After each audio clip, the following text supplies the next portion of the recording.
Bună tuturor, bine ați venit la podcastul Just Bio Talks. Eu sunt Beatrice, iar astăzi împreună cu Laura suntem alături de Emilian Nechifor. Și cu toate că Emilian nu are nevoie de nicio prezentare, vă spunem doar atât. Emilian a fost semifinalist al sezonului 6 X Factor și, cel mai important, ne face zilele mai frumoase cu melodiile lui. Emilian, bine ai venit! Bine v-am găsit! Ce faci? Cum ești? Cum să fiu? Ca de obicei, tot timpul pe drumuri, cu treabă. Încerc să fac și eu ce pot. Da.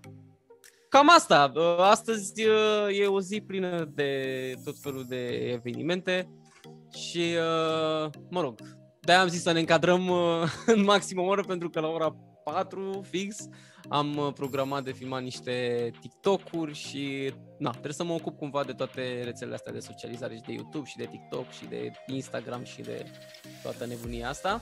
Așa că trebuie foarte, foarte bine programate și mă bucur că am găsit, uite, ora asta așa în care să pot să încadrez și un podcast, pentru că e primul podcast la care eu particip și mă bucur. Serios? Da.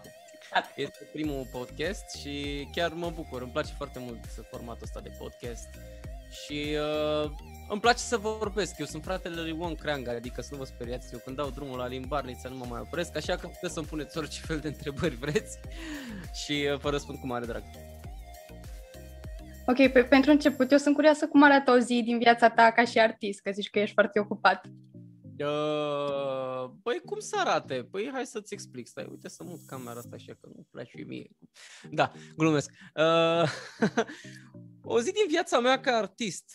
Păi uite ce fac eu în fiecare zi. Mă rog, în majoritatea zilelor, da? Spre exemplu, dacă luăm o zi normală, mă trezesc undeva la ora 8 dimineața, 9 dimineața dacă sunt foarte obosit sau am adormit târziu. De principiu mă duc la sală, mă antrenez pentru că îmi dă un boost de energie, după care mă întorc acasă și încep să fac tot felul de lucruri care mă ajută pe mine să mă dezvolt în viața mea de zi cu zi. Ori învăț o coreografie, ori studiez niște pași de dans, ori citesc o carte de actorie sau câteva pagini de actorie, ori fac practice în sensul ăsta. Mai studiez la chitară, mai scriu niște versuri, mai fac niște exerciții creative.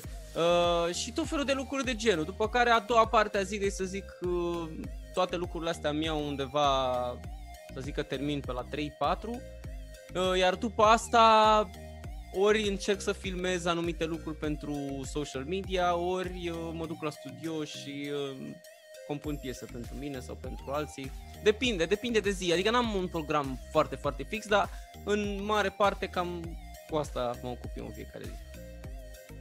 Vreodată că se întâmplă prea multe chestii, adică ești copleșit de prea multe chestii pe care le-ai de făcut? Da, se întâmplă.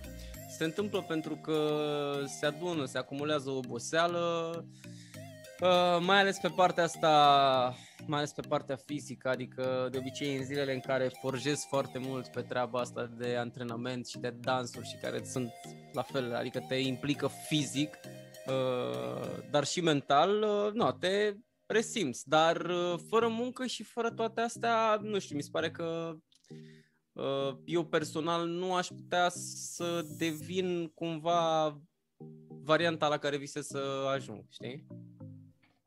Mă gândesc acum că ești foarte activ. Ai și episoade de anxietate. Cum reușești să treci peste burnout-uri?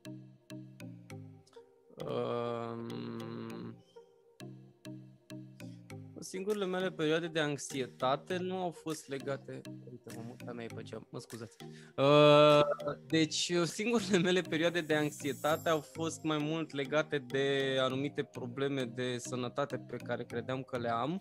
În rest, alte anxietăți, la modul real, nu am avut. Am momente în care sunt down sau momente în care, efectiv, n-am chef să fac nimic pentru că sunt down, știi? Dar toate astea trec și mi se pare, cred că cea mai bună soluție pentru momentele de genul, pentru mine personal și din ceea ce am mai auzit și mai ascult și mai citesc și mai învăț și eu lucruri de la alții, cel mai potrivit lucru pe care trebuie să-l faci este să spui, bă, vreau să fac asta, știi? Adică când e ziua aia în care efectiv, uite, am avut, spre exemplu, o zi în care m-am uitat la un moment dat mai de mult în trending românesc și m-a apucat așa, pe mine m-a luat un soi de stare de asta foarte proastă și am început să-mi pun niște întrebări și ziua aia efectiv n-am avut chef să fac nimic și după aia mi-am dat seama, zic, bă, dar ia să mă apuc eu să fac niște chestii, știi? Să mă apuc, habar am, nu știu, fac sport, învăț ceva, mai citesc ceva, nu știu. Orice chestie de asta pe care zici că n-ai chef să o faci, e important să ai imboldul măcar să te forțezi să o faci. Pentru că o să-ți dai seama că în momentul în care ai făcut-o, automat te vei simți mai bine. Indiferent că e o chestie mică, indiferent că e o chestie, nu știu, habar n-am. Bine, nu o să spui acum într-o zi în care ești down, vreau să alerg 10 km. Dacă ai o voință de fier și poți face asta și chiar simți să faci asta, da, și chiar ajută, apropo, toată treaba asta fizică, exercițiile fizice ajută foarte, foarte mult și mentalul. De-aia eu marșez foarte mult pe treaba asta de sport și de condiție fizică, pentru că încă o dată zic că îmi dă o stare bună.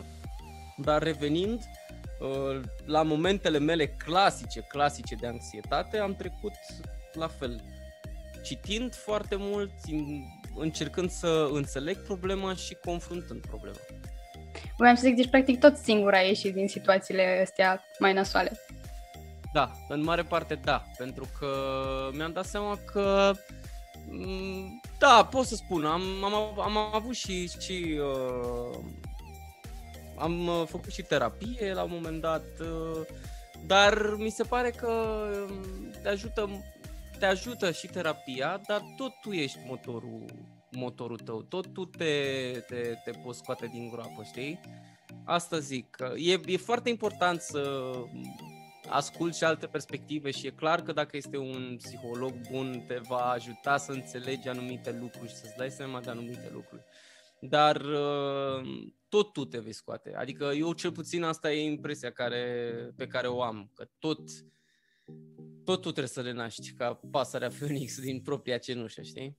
Uite, pentru că ai spus de terapie și mi se pare un subiect ușor neabordat la noi. Cum ai reușit să iei decizia să te duci? Adică mă serios gândesc pe principiul ăla, oare ce va zice lumea dacă va afla? Nu am nicio treabă. Pe mine nu mă interesează ce zice lumea. Nu mă interesează ce zice lumea în sensul în care nu mi se pare o chestie rușinoasă să te duci să apelezi la ajutorul unui psiholog. Mi se pare că dacă ești nebun cu capul, da, și zici, domne, eu nu mă duc la psiholog, că ce ca să fac ăla și ce mai știu eu ce, da? Mi se pare că atunci ești dus cu capul. Și dacă ești dus cu capul, nu mă interesează părerea ta. Nu mi se pare, încă o dată zic, nu mi se pare nimic rușinos să apelezi la cineva care este specializat în așa ceva. Eu am vrut să apelez la un psiholog care practică cum se cheamă, terapia cognitiv-comportamentală, pentru că este cea care dă rezultatele cele mai bune. Da, nu m-am dus să mă hipnotizeze, nu m-am dus să fac incantații, nu m-am dus să mai știu să intru în transe sau mai știu ce alte lucruri. Da, pur și simplu nu mi s-a părut nimic. Adică am fost într-un punct în care am simțit eu pe pielea mea că aș avea nevoie și să discut cu cineva de specialitate care să-mi dea cumva o altă perspectivă. Și da, ajută. Dar depinde foarte, foarte mult și de terapeut. Pentru că am avut și cazuri în care am fost la terapeut și nu m-a ajutat. Păi, spuneai de terapia respectivă. Crezi că ne poți detalia pentru cei care nu știu despre ce e vorba? Să vă detaliez exact cam în ce a constat. Da, în ce a constat pentru tine.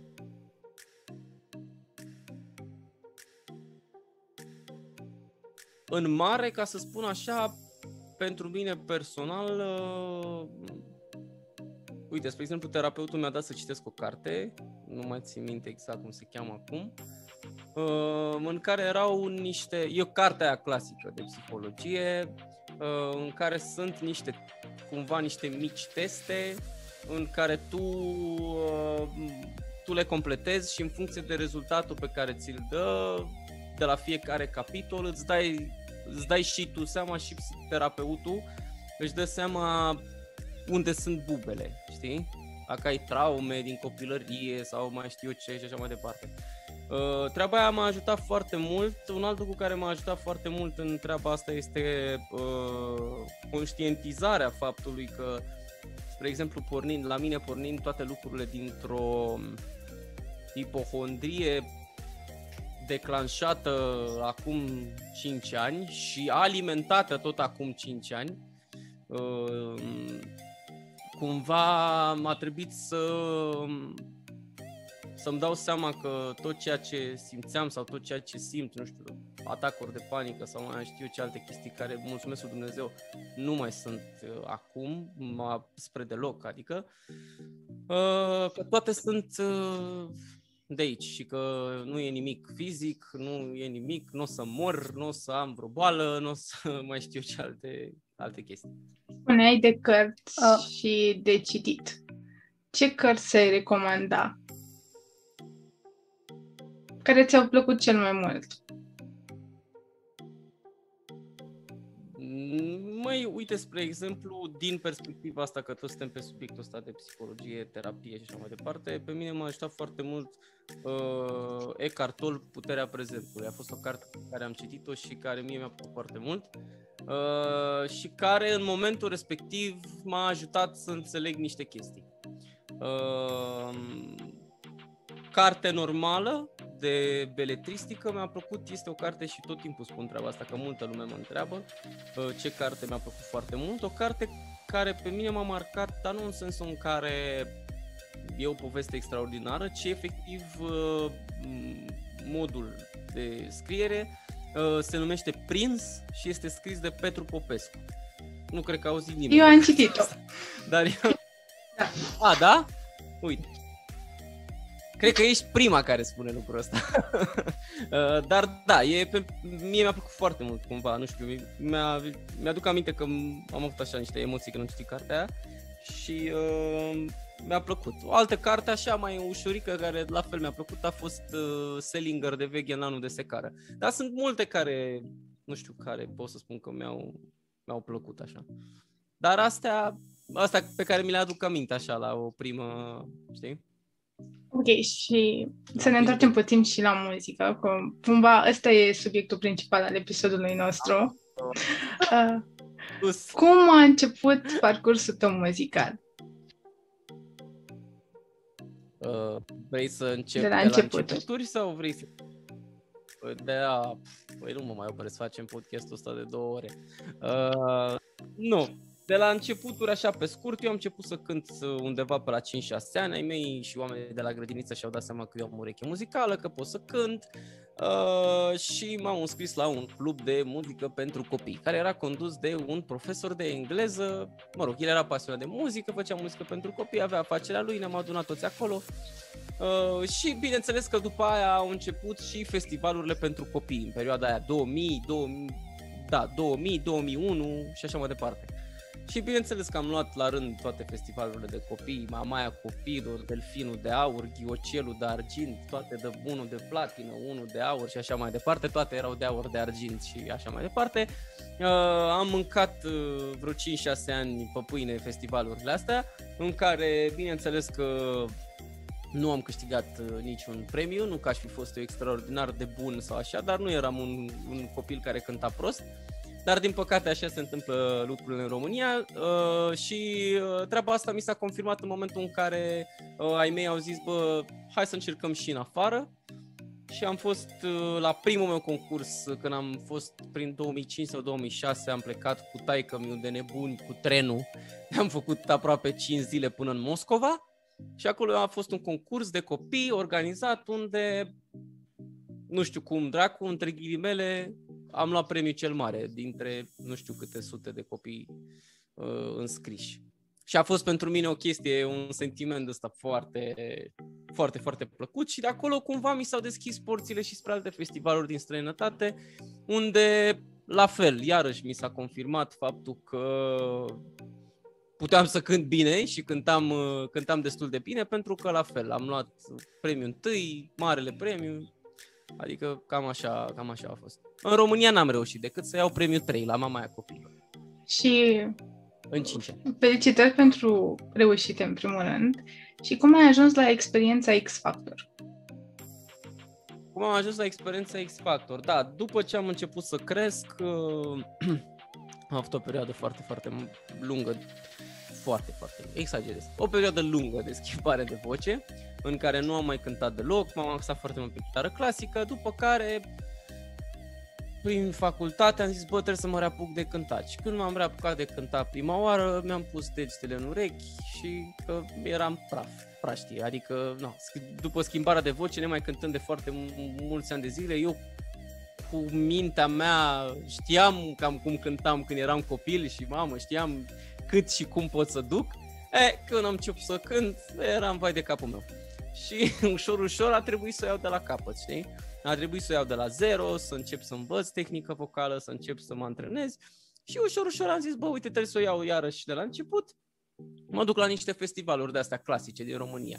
Și am început să merg la festivalurile de adulți din România, la Brăila, la George Grigoriu, era un festival la Amara, unde se cânta cu band, chestia asta mi-a plăcut foarte mult, niște festivaluri la care se cântă de obicei cu bandul lui Ionel Tudor și mi-a plăcut foarte, foarte mult experiența asta. Am zis că trebuie să o iau ușor, să capăt experiența de scenă, după care a venit experiența Eurovision, care a fost foarte, foarte frumoasă.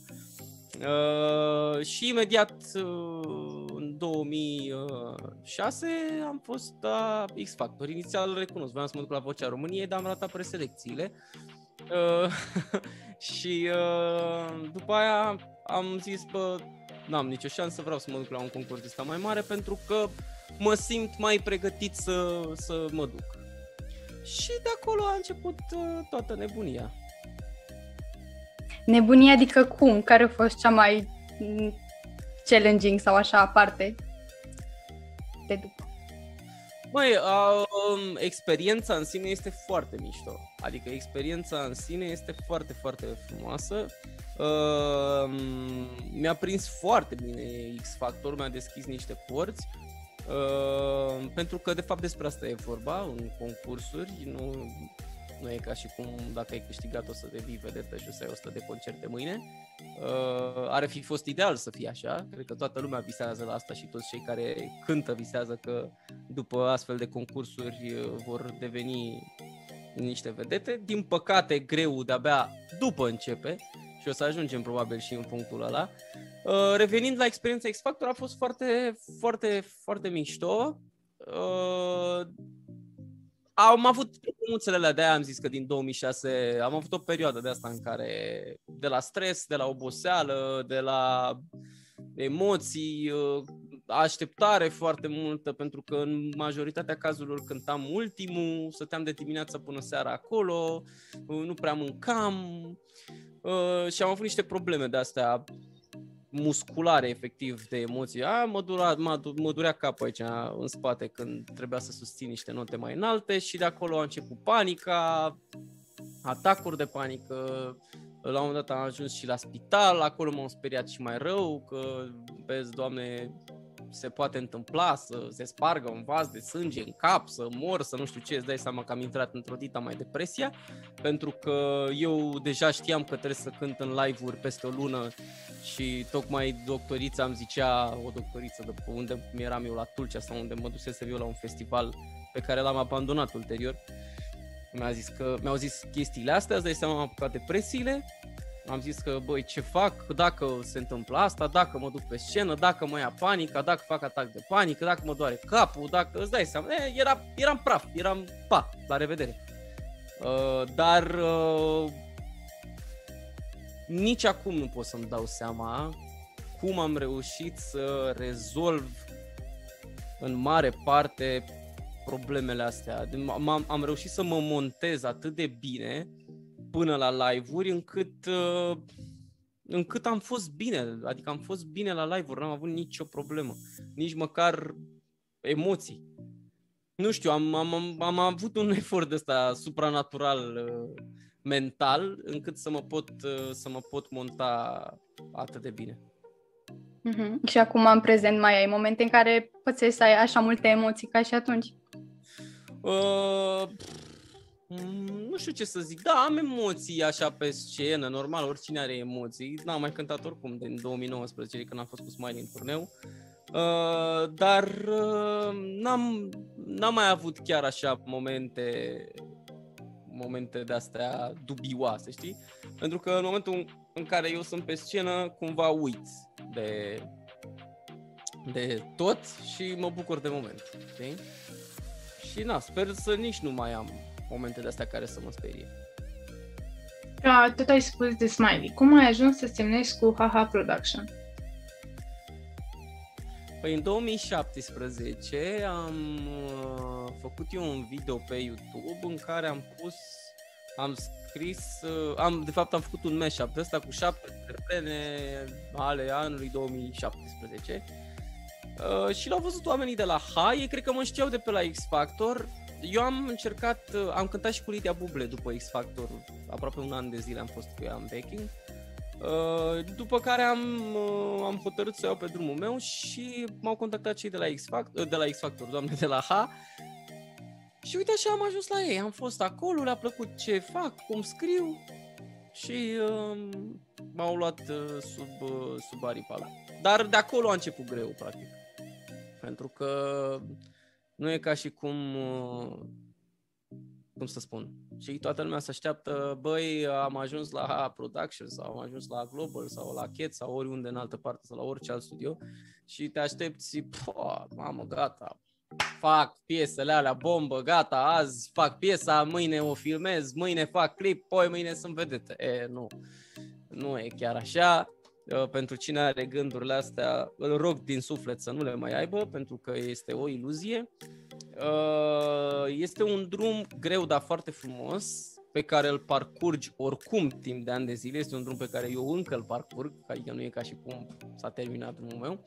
Un drum de autocunoaștere, un drum în care trebuie să-ți dai seama cine ești, cine vrei să fii ca artist, ce vrei să cânti, despre ce vrei să scrii și așa mai departe. Adică e un drum de ăsta foarte... nu neapărat anevoios, dar care necesită timp, știi? Foarte mult, așteptare, care necesită răbdare de a-ți construi proiectul tău să fie, cum să spun, să stea în picioare, știi? Pentru că probabil ați văzut că au fost numeroase cazuri și la noi și în afară în care au apărut artiști, au dat boom cu o piesă și după aia n-ai mai auzit nimic de ei. Se întâmplă și cumva am avut și eu gânduri de asta, știi? Pentru că, îți dai seama, când scoți primele piese și nu știu ce și ești pe piață, te gândești, mi-ar plăcea și mie să-mi aud piesa la radio sau, știi? Adică ai gândurile astea, e normal, oricine le are, n-ai cum să fii ipocrit să spui, nu, domne, eu vreau să aștept 5 ani de zile și după 5 ani de zile să devin artist. Nimeni nu să aibă gândurile astea, toată lumea vrea cât mai repede și eu vreau cât mai repede să se întâmple lucrurile, știi? Dar nu e așa, pentru că o să-ți dai seama că parcurgând câțiva ani în care tu îți dai seama cine ești și cine vrei să fii și dacă ai, în primul rând, este foarte important să ai motivația să te arunci cu capul înainte. Pentru că eu asta am vrut să fac, știi? Există două zone. Una confortabilă, că de asta nu se aude nimic de majoritatea oamenilor care participă la concursurile de voce și au niște voci fenomenale. Pentru că există două zone. Zona confortabilă în care, da, te duci, îți faci un band de cover-uri, cânti la evenimente și așa mai departe, poți să trăiești liniștit și de 100.000 de ori mai bine decât mine sau decât orice alt artist la început de drum, da? Sau poți să sacrifici totul, să te arunci cu capul înainte și să spui, nu, eu vreau să fiu cineva în industrie și începi să te bați cu capul de pereți și cu toată lumea și să poți să-ți faci loc prin munca ta, știi? Pentru că este foarte greu. Procentul de muzică românească de la radio este destul de mic, procentul ăla se împarte, pe radio trebuie să fie, spre exemplu, atât muzică comercială, cât și un procent de muzică veche, cât și un procent de muzică străină și așa mai departe și îți dai seama că rămâne atât pe care ne batem toți, și aia mari, și aia mici, și aia care vor să vină din spate și toată lumea, știi? Și, cum să spun, trebuie să te descoperi, trebuie să te adaptezi, trebuie să reziști, trebuie să nu renunți. Asta e toată șmecheria. Eu am vorbit și cu ai mei, știi, că și ai mei la un moment dat se întrebau, zic, bă, și eu mă întrebam. Zic, bă, oare fac bine ce fac? Oare să mai fac? Oare să nu mai fac? Nu neapărat să mă retrag, dar oare să mai decelerez un pic din toată nebunia asta mea?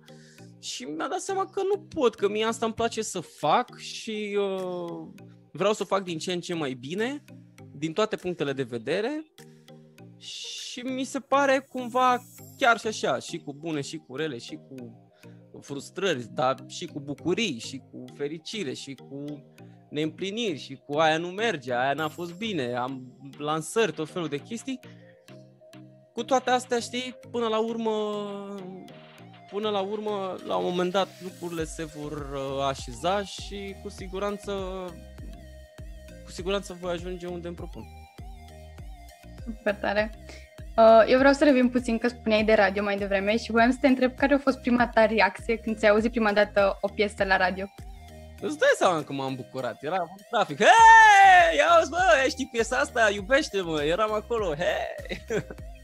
Da, și mulțumesc foarte mult Pro FM pentru treaba asta, pentru că ei au fost primii care au dat piesa asta la radio. Pentru că spuneai că ți-ai mai pus întrebări. Când a fost momentul în care efectiv ți-ai dat seama că e ok ceea ce fac și sunt făcut pentru asta? Sunt două lucruri diferite. Sunt făcut pentru asta, mi-am dat seama de când m-am născut, pentru că altceva nu știu să fac. Adică altceva mai bine decât să fac muzică nu știu să fac. Sună telefonul, lăsați-mă în pace.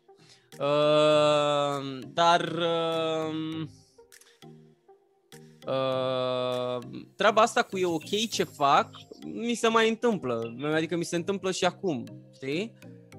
Mă gândesc, știi, băi, uite, trebuie să mă adaptez, trebuie să găsesc și calea de mijloc.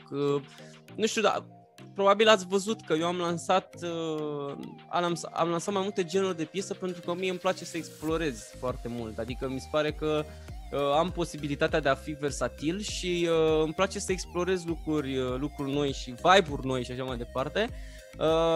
Și, cum să spun, îți mai pui uneori întrebarea, știi? Băi, e bine ce fac și e tot timpul, e cel mai prost, ca să fiu foarte sincer, este lupta aia între, cum să spun, fac bine ce fac sau fac mai mult pentru oameni, sau fac mai, știi? Fac mai facil pentru oameni sau fac artisticăraia mea din capul meu, știi? E o linie foarte fină între cele două și trebuie să și reușești să le îmbini pe amândouă, știi?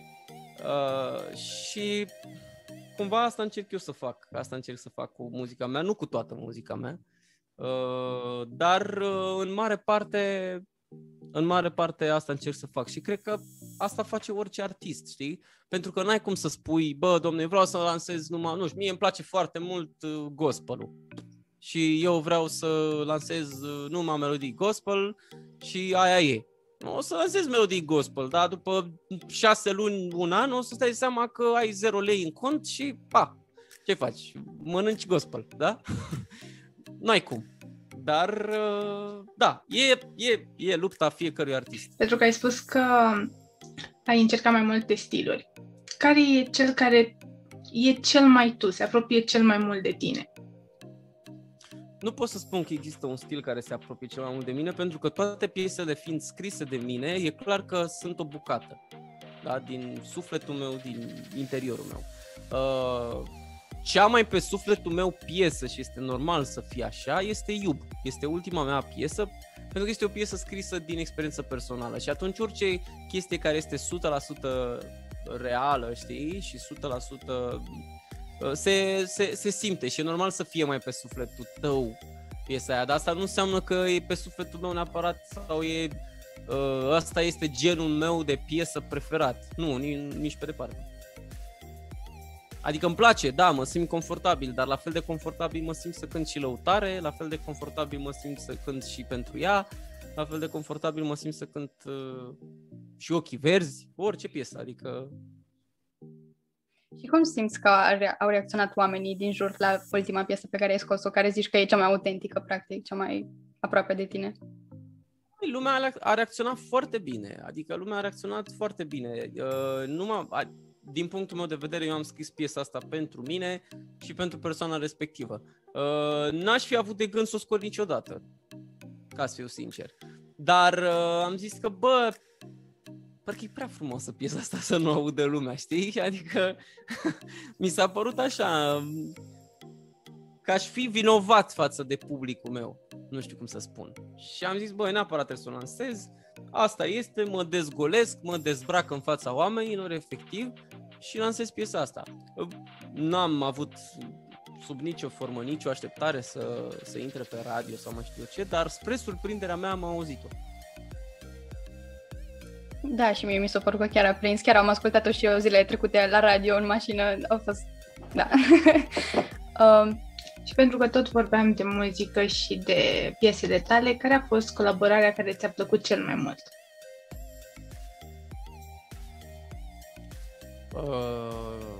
Referitor la piesele mele, nu? Da. Măi, nu pot să spun că am o colaborare care mi-a plăcut foarte mult, pentru că am scos 4 feat-uri până acum cu artiști complet diferiți, de la Dorian Popa până la Bruja.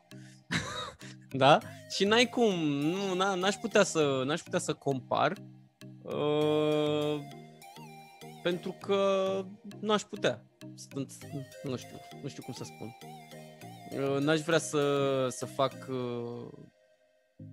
fac o blasfemie, ca să zic așa, dar e ca și cum aș întreba, nu știu, ce îți place mai mult, Queen sau Michael Jackson? Nu prea ai cum să-i compari, știi? Adică sunt două lucruri la fel de bune și de la un anumit punct de vedere subiectiv. Dar ceea ce pot să spun este că am fost foarte plăcut surprins de Dorian și este, dacă nu cel mai, unul dintre cei mai profesioniști oameni cu care am lucrat. Wow, super cool! Cu cine ai dori să mai faci colaborări? Cu oricine. N-am așa o preferință, pentru că atâta timp cât muzica e bună, muzica e muzică. Și atâta timp cât se potrivește, e o combinație frumoasă, e interesant, sunt deschis cu absolut oricine.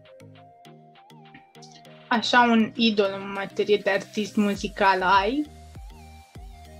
Justin Timberlake, all the way. Adică el acolo... El ar putea să fie un model, dar oricum, sunt foarte mulți care îmi plac și sunt foarte mulți care de facturi diferite, spre exemplu, știi? Îmi place și Sam Smith, îmi place și Bruno Mars, îmi place cum îi cheamă? Mă rog, îmi plac mulți. Nu pot să spun că am așa o preferință sau un model sau aș vrea să imit pe cineva, nu. Încă o dată zic, e foarte important să te cunoști tu pe tine și cum să spun eu, să reușești să-ți dai seama cu adevărat cine ești și care sunt atât aturile tale cât și defectele tale și să poți să lucrezi la ele. Sau lipsurile, mă rog, mai bine spus decât defecte. Vreau să revenim puțin la partea de colaborare. Vreau să te întreb cum funcționează colaborările pentru o piesă, adică cine se ocupă de partea de scris sau dacă vă ocupați toți de partea de scris sau cum? Colaborări te referi la feat-uri sau pe partea de songwriting? Și una și alta. Una și alta, ok. Păi, în principiu, pe songwriting e foarte simplu. Dacă suntem mai mulți în cameră, colaborăm toți. Producătorul cu songwriterul, cu lyricist-ul sau, mă rog, oricum, de obicei se îmbină foarte mult treburile, știi? Iar pe parte de fit, să spun așa cum ies fiturile, pur și simplu vorbești cu omul respectiv. Băi, uite, eu am piesa asta, m-am gândit la tine, ascult-o, îți place, vrei să facem împreună, nu-i nicio problemă, cam așa, e simplu. Super. Și pe tine ce te inspiră să scrii cel mai mult? N-am ceva clar stabilit de să mă inspire. Nu știu, mi-au inspirația din foarte multe lucruri. Adică mi se pare că adică nu mi se pare, sunt sigur și cred că este și demonstrat științific treaba asta, că acest proces de creativitate se construiește. El nu devine, nu pică din ceruri. El e ca o plantă, știi? Adică la care tu trebuie să ai pretenția să crească, dar tu trebuie să-i creezi toate condițiile. Să-i pui apă, să o ții la soare, să nu știu ce. Exact așa este și cu scrisul și cu creativitatea și așa mai departe. Adică trebuie să muncești în fiecare zi la treaba asta, indiferent ce faci. Indiferent că citești 10 pagini dintr-o carte, indiferent că faci un exercițiu creativ, indiferent că, nu știu, meditezi, îți imaginezi. Sunt tot felul de lucruri care se pot practica și care să te ajute în sensul ăsta. Inspirația mea iau din foarte multe lucruri, dar depinde de piese. Am piese care sunt total din perspectiva unui personaj, spre exemplu cum e Ochii Verzi, și sunt piese ca Iub care sunt 100% reale. Adică inspirate din viața reală, că nu e ca și cum cealaltă e falsă. Dar inspirat exact din viața reală. Și ce-ți place mai tare, să cânti sau să compui piesele? Adică știu că cumva merg mână în mână, dar dacă ar fi să mergi mai mult către una. Queen sau Michael Jackson? Am înțeles. Întrebarea. Nu pot n-aș putea vreodată să le diferențiez. Sunt două sentimente, ar putea să sune prost asta, cumva asemănătoare, dar total diferite. Nu știu cum, e un alt proces, sunt alte lucruri, altfel simți lucrurile. Îmi place foarte mult să și scriu, îmi place foarte mult să și cânt și energiile sunt diferite. Nu știu, n-aș putea să răspund la întrebarea asta concret. Ok. Și pe lângă cântat, adică de exemplu că nu cânti, ce faci? Ce-ți place să faci cel mai mult? Păi, cred că în ultimul timp mi-ar plăcea foarte mult să mă conectez cu oameni, să petrec timp cu oameni, pentru că pandemia asta ne-a cam dezbinat cumva și nici n-am mai avut posibilitatea să ne vedem, să stai cu prietenii, să te relaxezi, să joci un fotbal, să bei o bere, să faci orice, știi? Și cumva mi se pare că lucrurile astea simple, cel puțin pe mine mă încarcă. Uite, spre exemplu, acum noi duminica mergem la fotbal, tot hau. Dai seama, e fun. Plus alți oameni, adică stăm și de pe la alte case de producție și e fun, adică chiar mi se pare mișto. Da, îmi place să călătoresc, să petrec timpul cu prietenii, să fac lucrurile astea care te ajută să te reîncarci, știi? Super cool. Crezi că totuși pandemia te-a încurcat puțin ca și artist?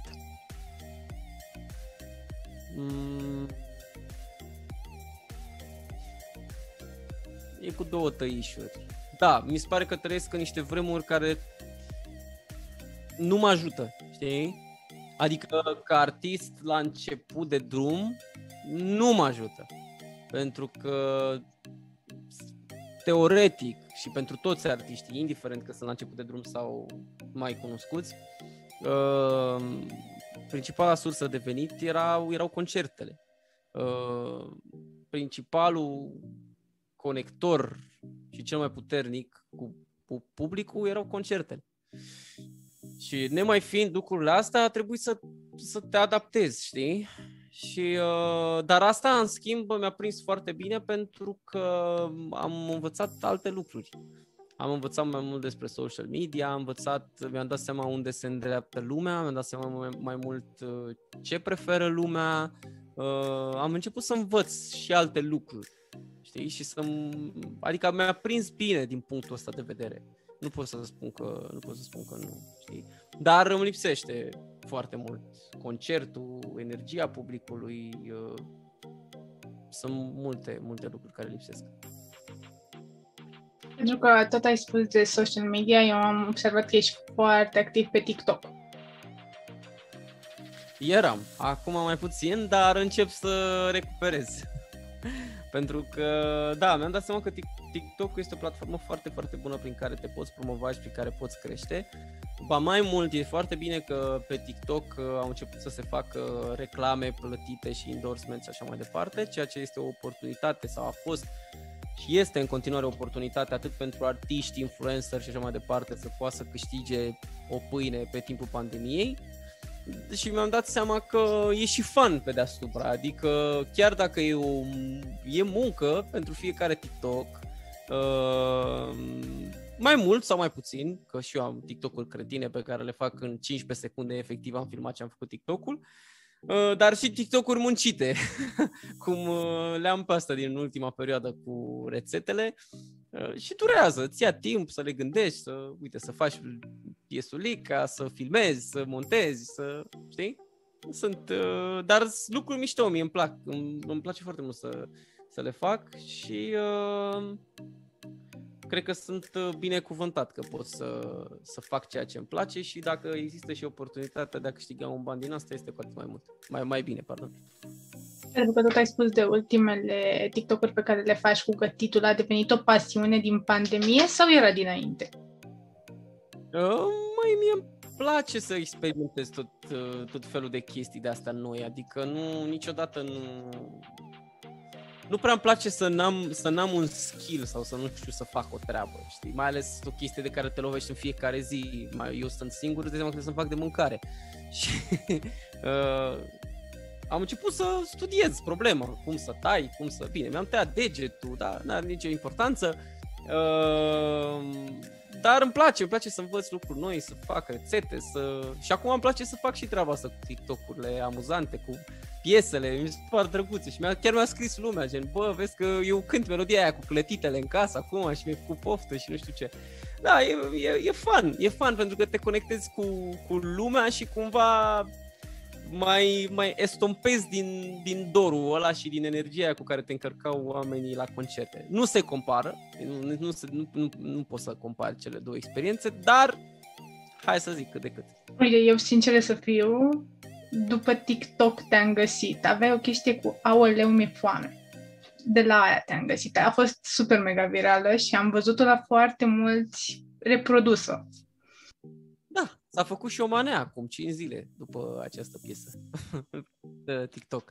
Și mă bucur, sincer, pentru că înseamnă că chiar a fost un trend și a fost total random ce am făcut. Adică dacă vă uitați la TikTok-urile alea, o să vedeți că am vreo 3, 4, 5 TikTok-uri în același cadru. Eram acasă la Iași și acolo cu internetul prost, cum puteam, zic, hai să mă prostez. Când mă duc acasă, mi se golește creierul, știi? Pentru că știu că atunci când mă duc acasă stau cu ai mei și nu mai am la ce să mă gândesc și atunci începe creierul creativ să-și facă damblalele, știi?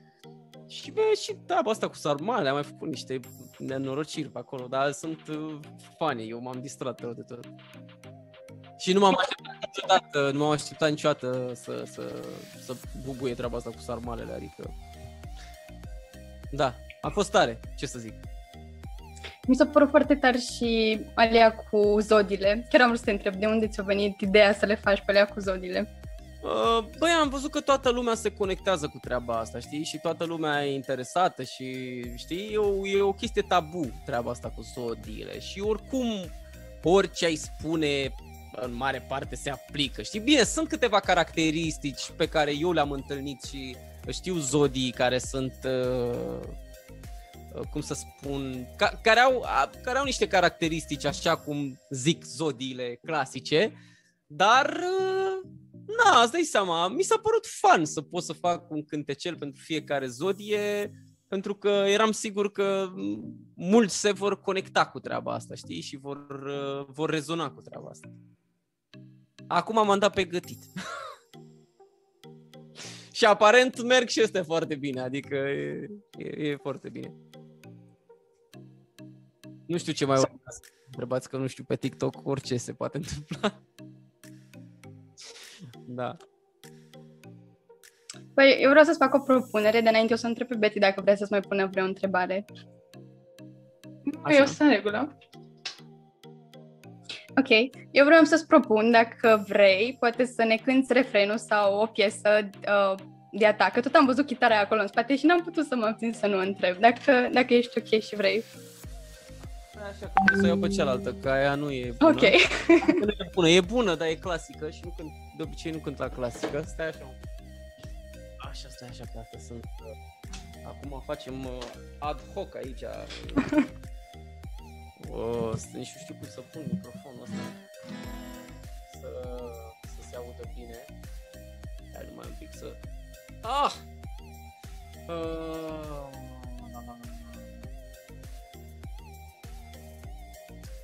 Da, păi eu nu știu, aveți vreo propunere din piesă? Aveți vreo piesă preferată? Mie îmi place aia cu Pentru ea.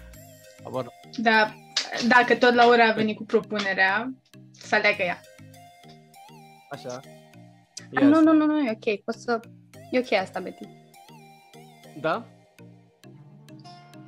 Stai un pic că să mă acordez și eu, că nu m-am acordat.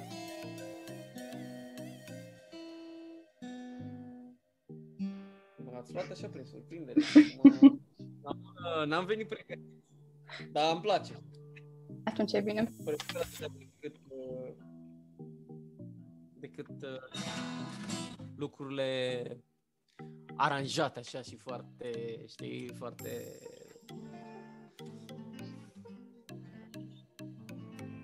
Bun, o să cânt un pic din refren, da? 1, 2...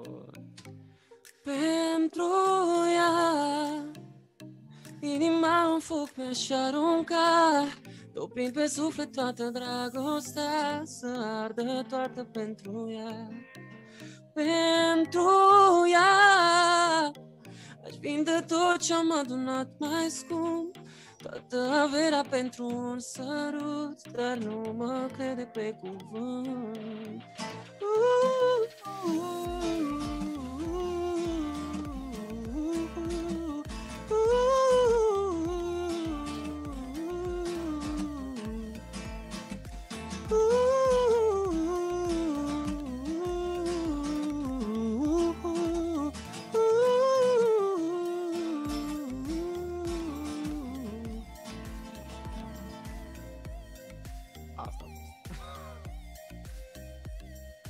Super tare!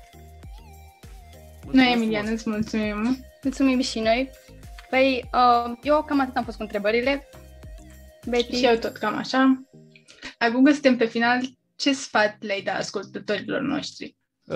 Da, așa cum am mai spus, dacă vreți să intrați în industria muzicală românească, gândiți-vă de 2 ori, pentru că cu sinceritate sfâșietoare vă spun că veți muri de foame în primii ani. Dacă aveți noroc să, nu știu, să dați un boom cu o piesă, ceea ce e foarte puțin probabil să se întâmple, pentru că sunt niște cazuri izolate la câțiva ani de zile.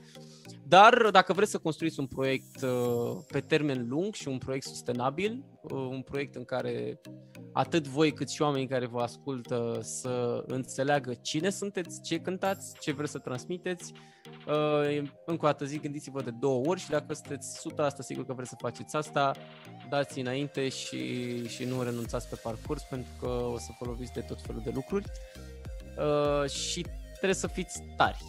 Dar dacă vă doriți cu adevărat să faceți lucrul ăsta, probabil nimic din toate astea și nimic din orice obstacol nu o să mai conteze. Cam asta ar fi sfatul meu. Super atunci!